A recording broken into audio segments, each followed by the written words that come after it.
Helmets on for safety. Welcome back to Random, and today I'm standing partway in the garage of my editor. He's a little irritated at me right now because he's calling me things like parasite and a waste of resources, time and talent and ability because I don't help clean up around the apartment. I certainly don't clean the garage. I don't help pay rent, and I eat up all his food. So to make it up to my editor, I'm out here today burning up his charcoal in his smoker to make myself a bacon wrapped steak. That's right. Today's episode is about smoking particular meats and how it came to be.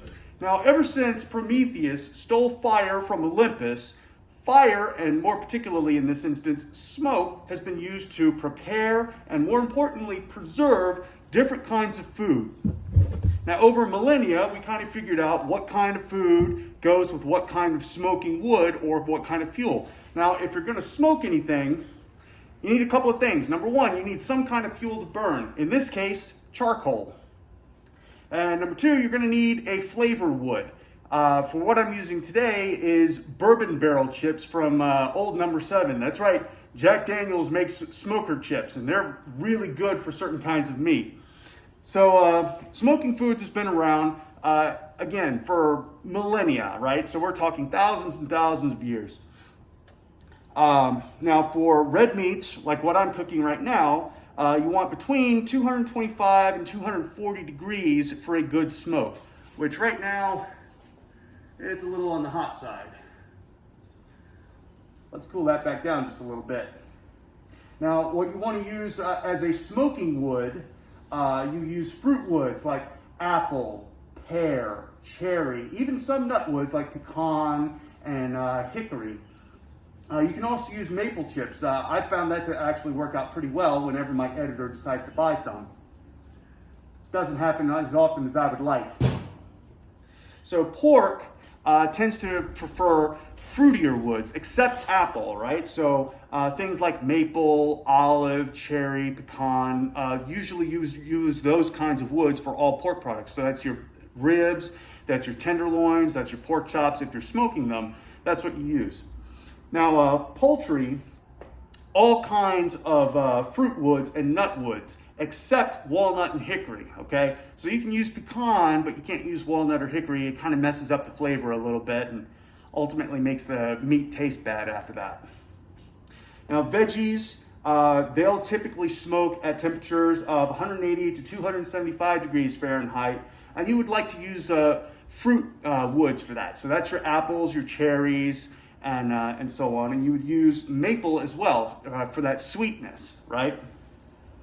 Now, believe it or not, you can actually smoke beer. And what you do with that is you take malted barley and you dry it over open flame.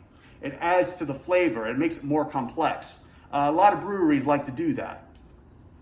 And believe it or not, Scotch, as part of the recipe, a requirement for all Scotch whiskeys is the barley or the grain or the malt or whatever kind of starch they want to use for the whiskey. What they have to do is roast it over a peat fire. Now, peat is a combustible mud that is harvested primarily in Scotland and Ireland. So that's what makes the difference between a regular whiskey and a Scotch. We'll have to do another video on that at another time. All bourbons are whiskeys, but not every whiskey is a bourbon. That'll have to be at a later episode. And believe it or not, cheese can actually be smoked.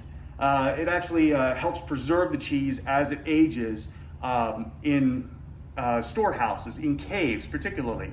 What they'll do is they'll put blocks of cheese over a cold smoke. So that's anything below 180 degrees Fahrenheit. And they'll let the cheese smoke for a little bit to get the flavor and to help preserve it. Now, fish actually can be smoked as well. It's one of the white meats that you can actually smoke.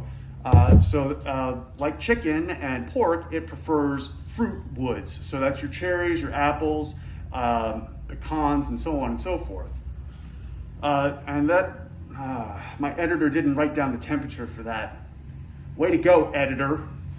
Anyway, today's going to be a real short episode because when you're smoking stuff, you have to really keep an eye on it. You don't want the temperature to get too high because then it starts to bake and it's not smoking.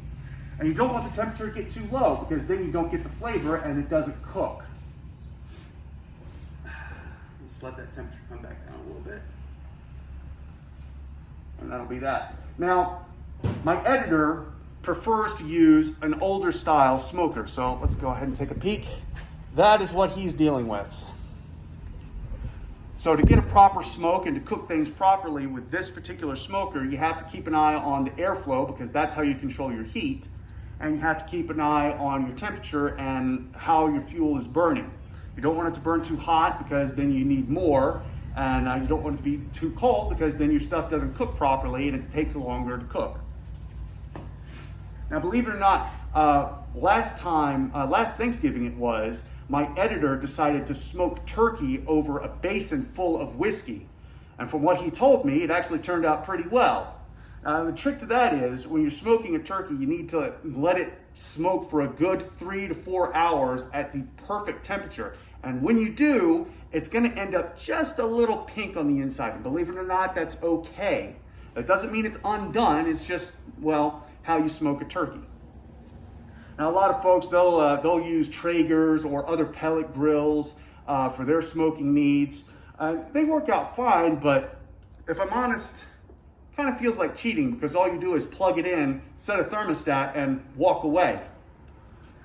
Not really supposed to walk away because then you end up with dry meat or dry products, dry foodstuffs, I should say. So really, you still do need to kind of keep an eye on it, to hit it with a vinegar base or something like that, or whatever you choose. And it's a little hot today. All right, so I'm going to keep an eye on this. If you learned anything, please like, comment, and subscribe down below. Tell me what videos we should do. Tell me what videos we shouldn't do. And as always, keep it random.